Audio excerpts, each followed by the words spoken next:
Donc, bienvenue ce matin, nouveau départ. C'est un plaisir d'être de retour à la prédication après une semaine de vacances en famille qui nous a fait un grand bien. Nous avons visité la ville de Québec. Merci à Pasteur Juan, merci à Maman Ruth qui m'ont remplacé d'une manière adéquate, avec excellence. Donc, merci pour les messages qu'ils ont apportés toujours dans cette série Parabole. Donc, c'était la série de l'été. L'automne s'en vient à grands pas. Nous sommes présentement dans la distribution de sacs d'école et aussi de boîtes à lunch. Donc, on est une source de bénédiction, une source d'impact pour les familles qui sont dans le besoin. Donc, priez pour ces ministères.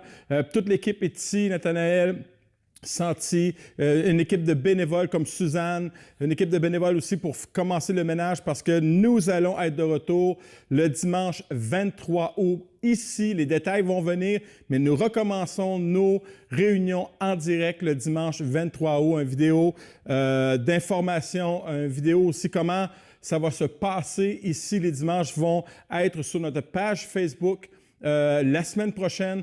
Donc, il y a plein de détails qui vont prendre place pour que nous puissions avoir des réunions ensemble, des réunions selon les politiques de distanciation, d'hygiène et tout ce qui va avec notre nouvelle réalité. Donc, soyez à l'affût des informations qui vont être véhiculées à travers notre page Facebook. Donc, toujours dans cette série Parabole et nous allons voir ce matin la parabole des talents. Et il y a une profondeur et une richesse dans cette parabole. Et nous allons voir dans cette parabole que pour chacun, Dieu donne une responsabilité.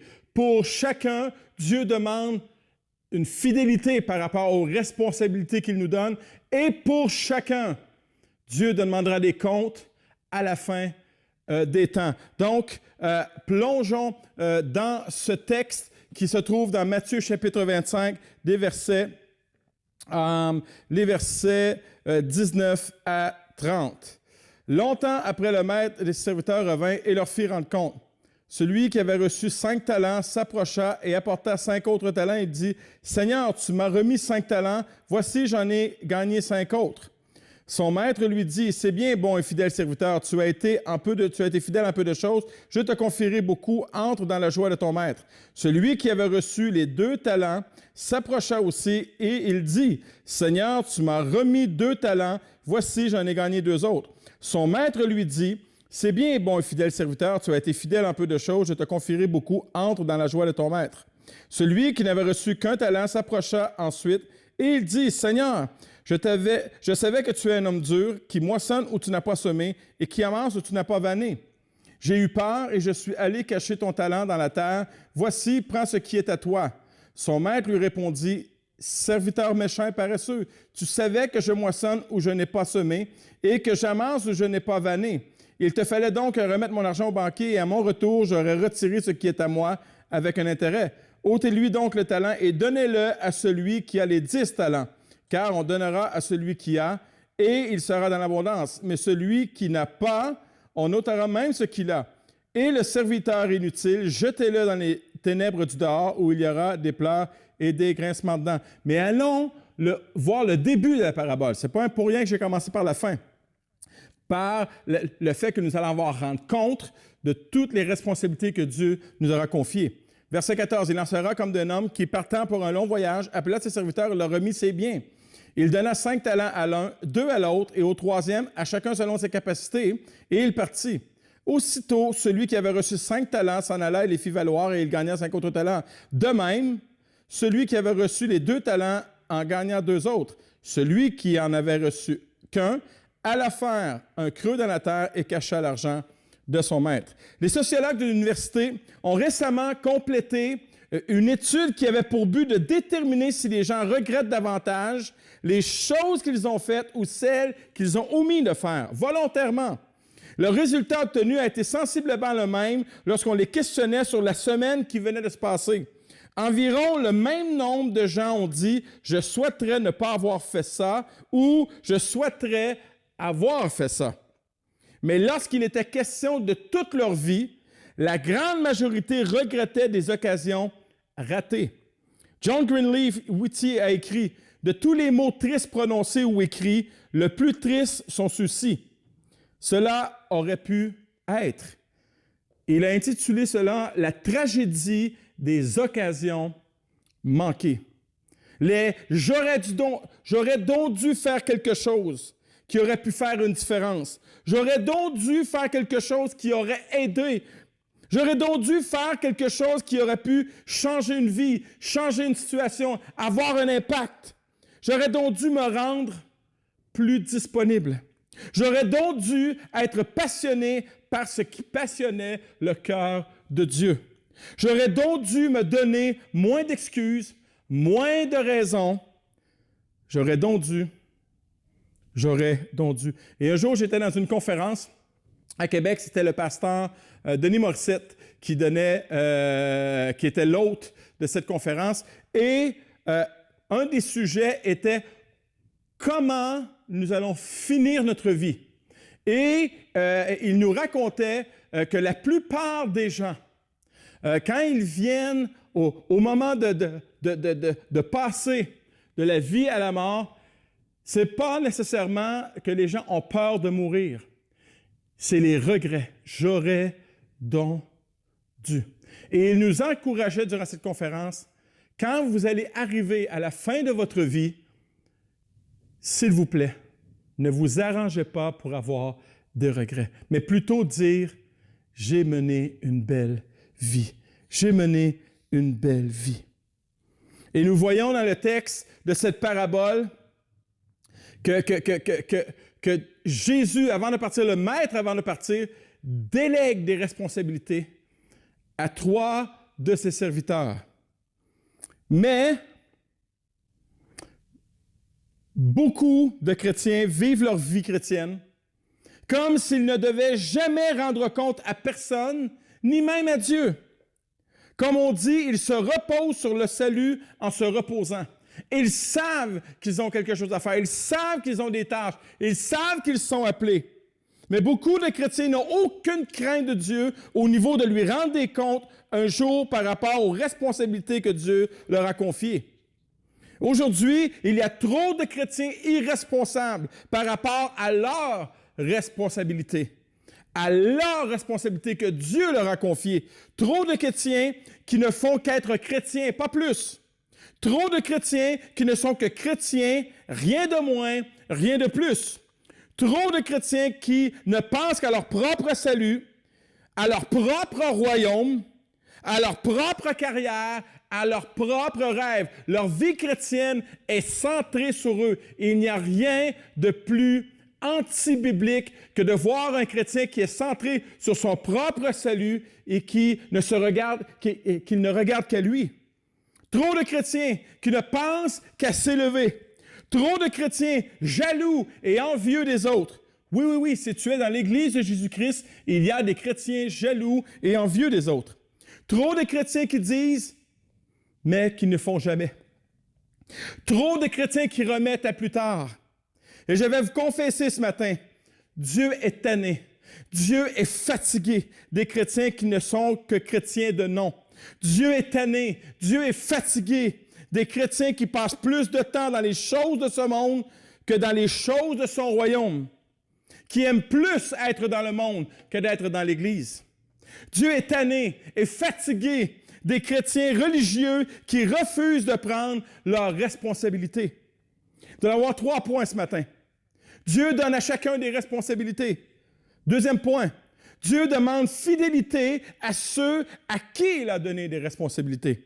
Et le 3e point sera, Dieu demandera des comptes à ceux à qui il a donné des responsabilités. Mon premier point ce matin, Dieu donne à chacun des responsabilités. Si tu es sauvé ce matin, si tu es vraiment un chrétien authentique, il est impossible que Dieu ne t'ait jamais appelé à prendre part à des responsabilités impliquant le royaume. Matthieu chapitre 25, les versets 14 et 15 nous dit, « Il en sera comme d'un homme qui partant pour un voyage. » Jésus est parti, mais il va revenir. Appela ses serviteurs, c'est nous, c'est son Église, c'est chacun d'entre nous. Et il a remis ses biens. Verset 15, « Il donna 5 talents à l'un, 2 à l'autre et 1 au 3e, à chacun selon sa capacité, et il partit. » Dans le contexte de cette parabole, les talents ne sont pas les dons et les talents que Dieu distribue à ses serviteurs comme plusieurs l'interprètent aujourd'hui. Vous ne trouverez cette interprétation dans aucun commentaire théologique, dans aucun commentateur biblique. Voici la bonne interprétation. Dans ce contexte, le talent n'est pas une unité monétaire, mais une unité de poids. Exode 25, 39 nous donne cet exemple. Le grand chandelier du tabernacle et tous ses ustensiles pesaient 1 talent. C'était le poids de la pièce. C'est une mesure de poids. Et dans le contexte de la parabole, le talent est une mesure, une unité de poids. Le talent grec, pour exemple, pesait plus de 34 kilos. Le talent romain pesait plus de 40 kilos et le talent babylonien un peu moins. Le mot talent désigne toujours l'argent, mais ce mot représente en soi une mesure de poids. À l'époque, la valeur d'une pièce de monnaie dépend de son poids et de sa composition. Il est normal que le talent en or a plus de valeur que celui en argent et que celui en argent en a plus que celui qui est en bronze ou en cuivre.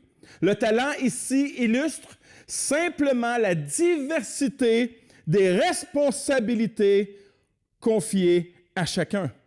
Revenons à notre texte. Il confie des responsabilités. Il donna 5 talents à l'un, 2 à l'autre et 1 au troisième, à chacun selon sa capacité, et il partit. Chaque serviteur reçoit une responsabilité en accord avec sa nature, son appel, ses capacités et ses dons.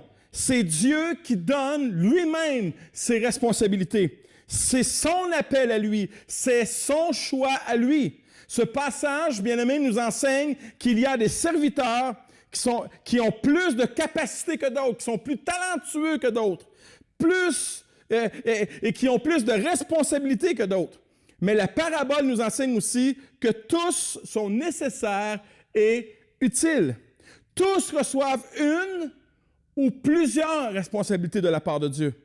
Une des choses que nous voyons dans cette parabole, c'est que les serviteurs qui reçoivent leurs responsabilités ne semblent pas tomber en conflit avec le maître et les uns envers les autres. Je n'y vois aucune jalousie, aucune envie, aucun désir d'avoir la responsabilité de l'autre, le ministère de l'autre, aucun argument contre le maître.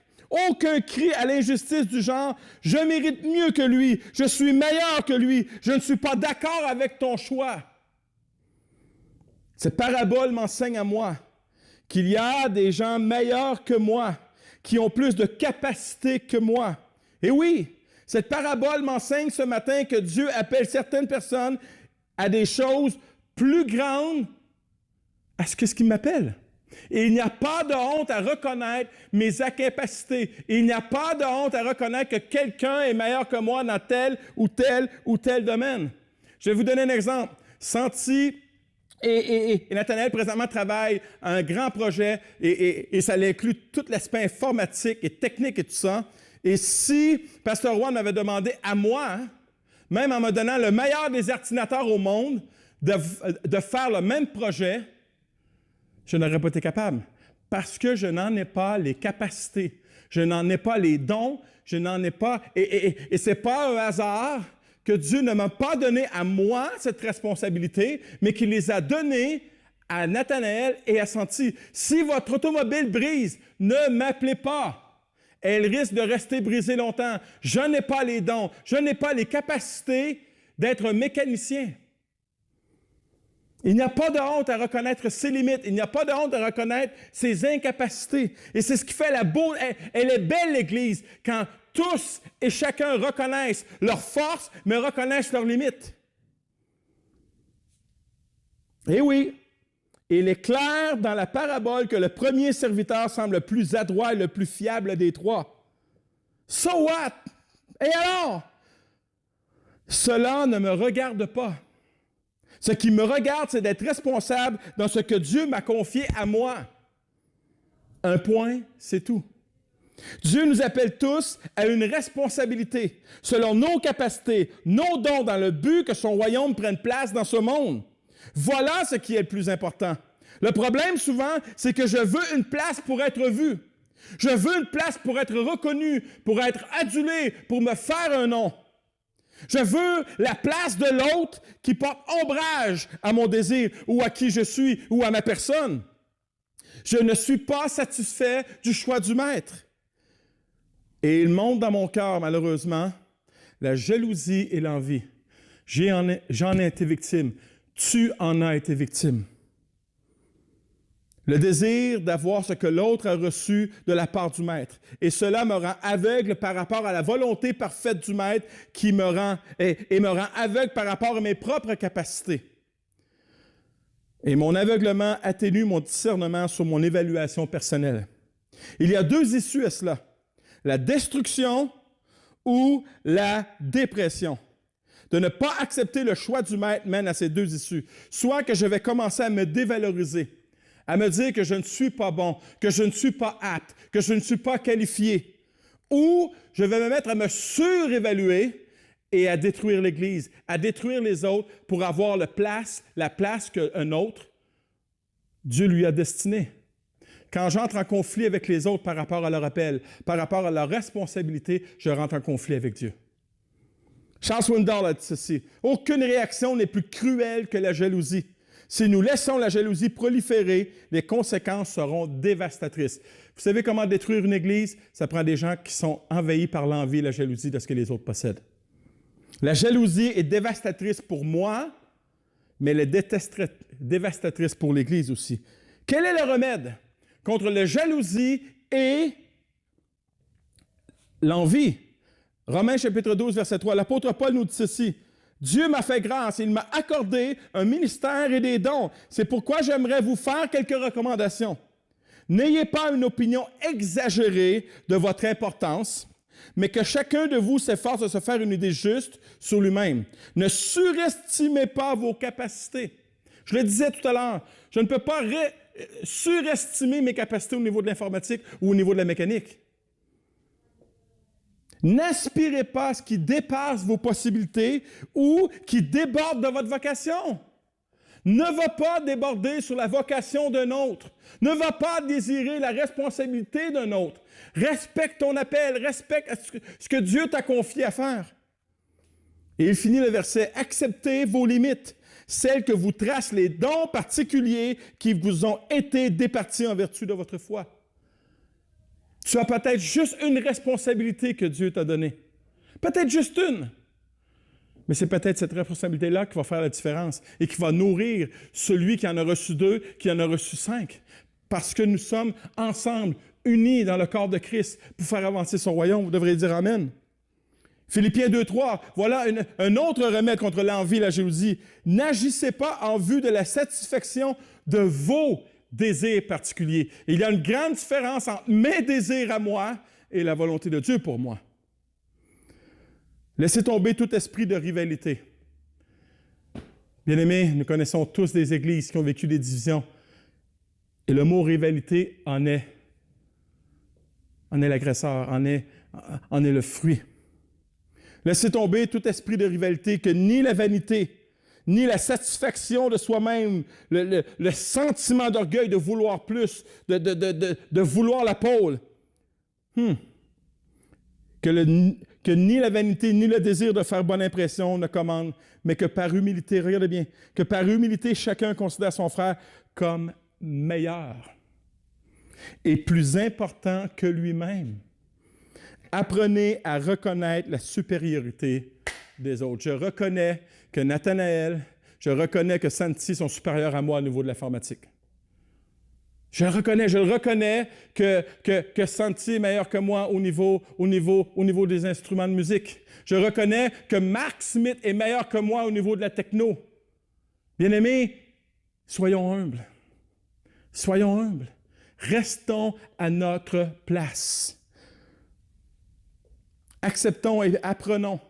Et surtout, faisons confiance à l'appel du Maître pour chacune de nos vies. Deuxième point. Dieu demande fidélité à ceux à qui il a donné des responsabilités. Verset 16. Aussitôt, celui qui avait reçu les 5 talents s'en alla, les fit valoir et il gagna 5 autres talents.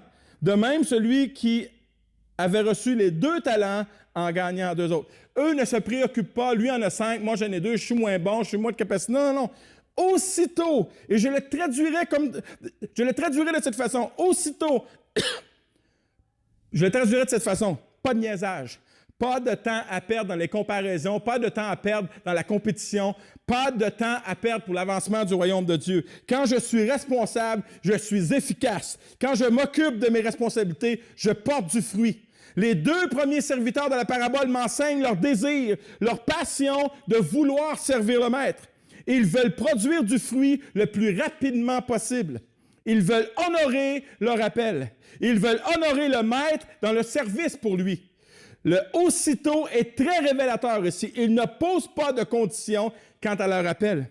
Ils n'attendent pas les conditions parfaites pour servir le maître, pour prendre leur responsabilité. Ils ont reçu l'appel, alors ils se mettent à son service. Ils ne perdent pas de temps dans les conjonctures. Quelle ardeur, quelle passion, quel désir, c'est leur priorité première. L'un et l'autre ne se comparent pas. Ils ne sont pas en compétition non plus. Ils servent dans le domaine que le maître les a appelés. Ils ne cherchent pas à être meilleurs que l'autre, mais ils cherchent à donner le meilleur d'eux-mêmes. Ne cherche pas à être meilleur que les autres, mais à donner le meilleur de toi-même dans la responsabilité que Dieu t'a appelé, bien-aimé. Ici, nous voyons une unité incroyable entre les 2 premiers serviteurs. Ils reconnaissent à quoi ils ont été appelés et ils s'évertuent à le faire du mieux qu'ils le peuvent. L'un a de plus grandes responsabilités que l'autre, mais cela ne semble pas les préoccuper. Il n'y a pas d'orgueil, il n'y a pas de dévalorisation, mais plutôt on est valorisés tous les 2 parce que nous sommes ensemble pour l'avancement du royaume de Dieu. Ce qui les préoccupe, c'est l'appel du maître. Si l'on compare tâche avec tâche, il existe une différence entre faire la vaisselle et prêcher la parole de Dieu. Mais en ce qui concerne le fait de plaire à Dieu, il n'y en a aucune.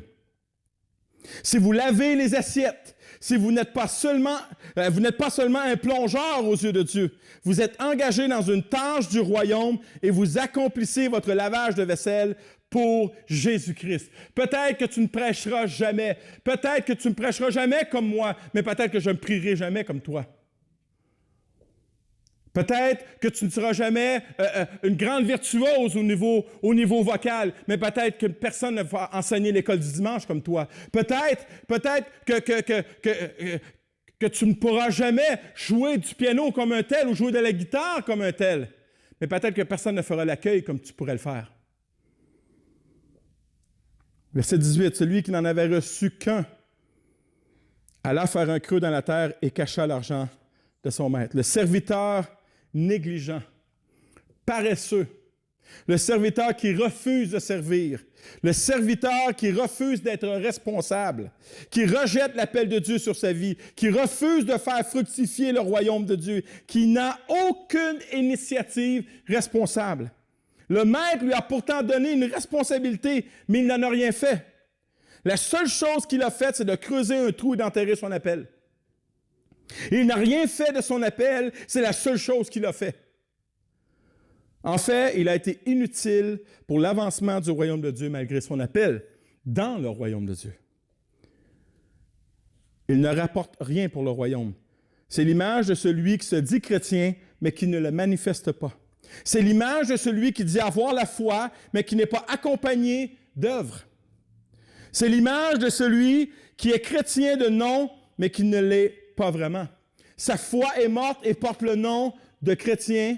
Il porte le nom de chrétien, mais il ne l'est pas. Mon 3e point. Dieu demandera des comptes à ceux à qui il a donné des responsabilités. Nous ne lirons pas les versets 19 à 30. Mais nous allons juste cibler le verset 19. Longtemps après, le maître de ses serviteurs revint et leur fit rendre des comptes. Bien-aimé, tu vas avoir à rendre compte sur la façon dont tu as été responsable envers ce que Dieu t'a confié comme responsabilité, comme ministère. Appelons-le comme on le veut ce matin. Mais Dieu toi qui vas avoir profité de l'Église, profité des bénédictions de l'Église, toi aussi, tu vas avoir à rendre compte à Dieu. Les 2 premiers serviteurs ont porté du fruit. Et ils les présentent à Dieu, non d'une manière orgueilleuse, mais avec respect, sachant que l'appel et les capacités à l'accomplir viennent du Maître. Voici, Seigneur, tu m'avais donné 5 talents, j'en ai fait produire 5 autres. Voici, Seigneur, tu m'avais donné 2 talents, j'en ai fait produire 2 autres. Seigneur, tu m'avais donné un talent extraordinaire avec les enfants. Alors, Seigneur, j'ai enseigné l'école du dimanche comme je l'ai pu. Seigneur, tu m'avais donné un talent d'orateur, alors j'ai prêché comme je l'ai pu. Seigneur, tu m'avais donné un talent au niveau musical, alors je l'ai utilisé comme je l'ai pu. Seigneur, tu m'as donné un talent au niveau de l'informatique, au niveau du son, au niveau... Seigneur, il y a autant de responsabilités d'Église si nous obéissons, si nous sommes responsables. Le problème n'est pas les dons, les talents et les responsabilités. Le problème, c'est celui qui les reçoit.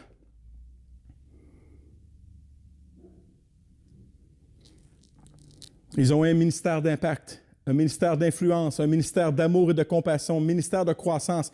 Et surtout, pour avoir porté du fruit comme ils l'ont fait, ils ont assurément eu un ministère d'excellence. Comme ses serviteurs, Dieu nous donne des responsabilités et il nous donne aussi les capacités et les dons avec cet appel. J'ai besoin de réaliser ce matin que son appel est saint, que ses dons sont saints et que le Saint-Esprit qui est en moi et qui me donne, et c'est lui qui me donne la capacité d'accomplir l'œuvre de Dieu et que cette œuvre, elle est sainte. Donc, je dois faire ce que Dieu m'appelle à faire d'une manière sainte, c'est-à-dire d'une manière excellente. Colossiens 3,23 nous dit « Mettez votre cœur et votre âme dans tout ce que vous faites, comme si c'était pour le Seigneur lui-même et non pour des hommes. » C'est cela l'excellence. Trop de chrétiens font les choses pour le Seigneur avec négligence et nonchalance ou avec le temps qu'il leur reste. Ils abaissent les critères établis par Dieu.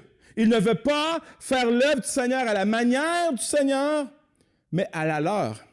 Ils font l'œuvre du Seigneur selon leur désir et non selon sa volonté. Pour eux, c'est le cœur seulement qui compte, même si le talent, le don, l'appel, l'excellence n'y est pas. Il y a plein de gens qui ont le cœur pour chanter.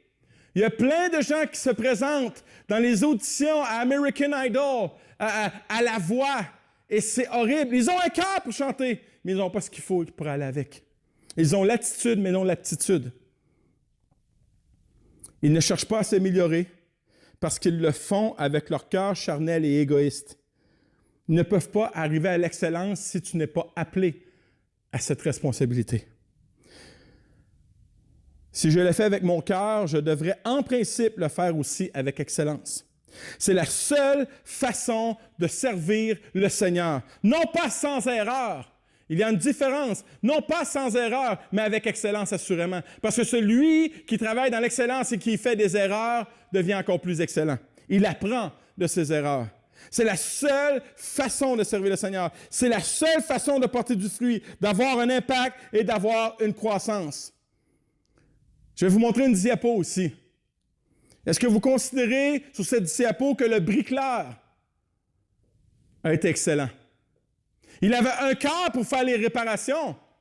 Mais est-ce que vous trouvez que c'est excellent? Est-ce que vous donneriez le contrat de refaire le bricolage de votre maison à ce bricoleur, même s'il a un cœur pour le faire? Certainement que non. Si Dieu nous demande d'être saints, comme il est saint, il est donc normal qu'il s'attende à ce que nous le servions avec excellence. Si nous faisons l'œuvre de Dieu avec fidélité et excellence, nous aurons la plus belle récompense pour entendre. Nous entendrons la plus belle récompense. Pas avoir, mais entendre la plus belle récompense. Au verset 22, il dit ceci, son maître lui dit, « C'est bien, bon et fidèle serviteur, tu as été fidèle en peu de choses, je te confierai beaucoup, entre dans la joie de ton maître. » Mamadou Karambiri a dit ceci, « L'homme n'a pas été créé pour la médiocrité, mais pour l'excellence. » Et j'ai toujours dit, si tu travailles pour le Seigneur, fais-le avec excellence. Si tu ne peux pas le faire avec excellence, ne le fais pas. Ne le fais pas. Ne le fais pas avec une pensée où « c'est pour le Seigneur. » Non, non, non. Justement, avec un Dieu 3 fois saint, avec un appel qui est saint, avec une responsabilité qui est sainte. Servons-le d'une manière sainte, d'une manière responsable, d'une manière fidèle. Verset 24, et c'est là que c'est tragique.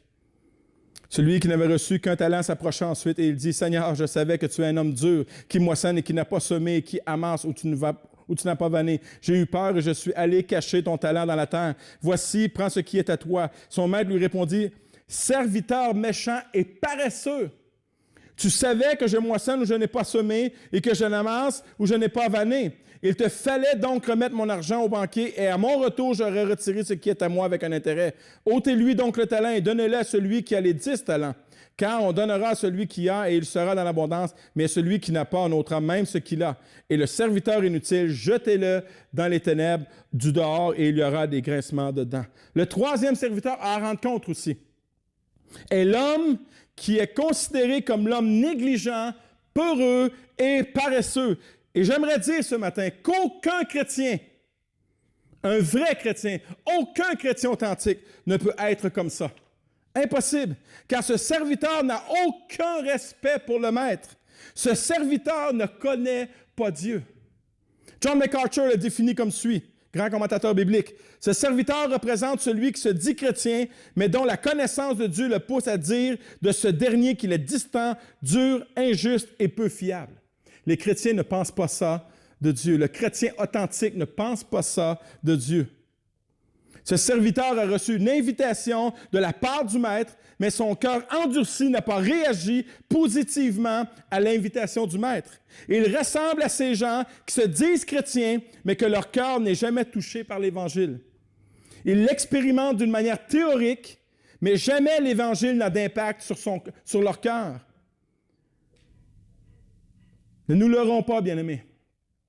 Il y a de l'ivraie au milieu du peuple de Dieu.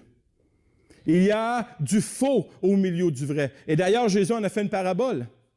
Judas a été ce genre de serviteur. Il a accompli des choses extraordinaires au nom de Dieu, mais la parole du Seigneur n'a jamais pu se frayer un chemin jusqu'à son cœur. Les serviteurs de Matthieu, chapitre 7, verset 21-23 non plus. Pour entrer, et Matthieu chapitre 7, verset 21-23 nous dit ceci, « Pour entrer dans le royaume des cieux, il ne suffit pas de me dire « Seigneur, Seigneur ». Il faut accomplir la volonté de mon Père céleste. Au jour du jugement, nombreux seront ceux qui me diront « Seigneur, Seigneur, nous avons annoncé le message de Dieu en ton nom, nous avons chassé les démons en ton nom, nous avons fait beaucoup de miracles en ton nom, tout ça au nom de Jésus. » Et cependant, il me faudra leur déclarer formellement « Je ne vous ai jamais connu. Vos actes sont mauvais, même s'ils sont faits dans le nom de Jésus. Vos actes sont mauvais, ils sont contraires à la loi de Dieu. » Leur travail était sûrement plus excellent que le serviteur de la parabole, mais le résultat est le même. La personne qui n'a pas donné son cœur à Jésus ne peut pas le servir de tout son cœur, de toute son âme et pour sa gloire. Ce passage de Matthieu 7 m'a donné énormément de discernement face à certains ministères supposément chrétiens. Aucun serviteur ayant fait des œuvres au nom de Jésus, sans Jésus, ne pourront entendre ces merveilleuses paroles du Seigneur. C'est bien, bon et fidèle serviteur, tu as été fidèle en peu de choses, je te confierai beaucoup, entre dans la joie de ton maître. Aucune œuvre, bien-aimé, même fait dans le nom de Jésus, même fait avec l'onction de Jésus, même fait avec l'appel de Jésus, aucune de ces œuvres ne nous fera entrer au ciel. Mais la fidélité que j'aurai manifestée à travers les responsabilités que Jésus m'aura confiées auront prouvé hors de tout doute que j'étais vraiment un disciple de Jésus. C'est son œuvre à lui à la croix qui me donne l'accès au ciel. Et non pas les œuvres que je peux faire, même au nom de Jésus, même avec la puissance de Jésus, qui peut m'emmener au ciel. Mais elles sont la preuve évidente de qui je suis. Matthieu 5,16, c'est le dernier verset de la matinée. C'est ainsi que votre lumière devra briller. Il parle des œuvres.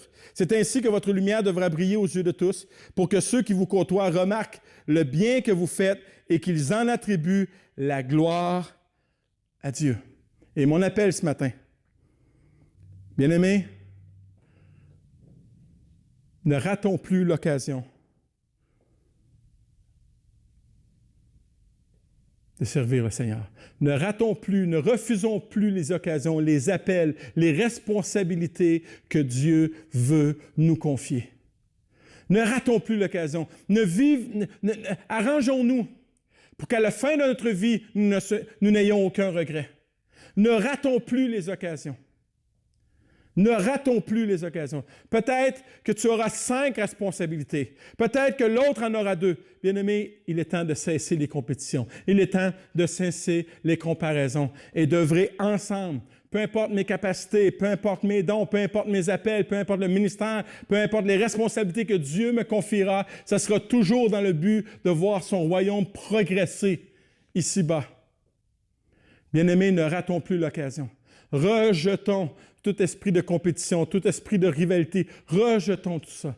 Et toi, peut-être, qui se dit chrétien, qui fréquente les églises, qui fréquente cette église ici, je ne connais pas ton cœur, mais Dieu voit ton cœur. Toi qui es assis dimanche après dimanche, professant une foi, mais une foi qui n'est pas active, une foi qui n'est pas morte, je t'encourage de venir à Jésus ce matin.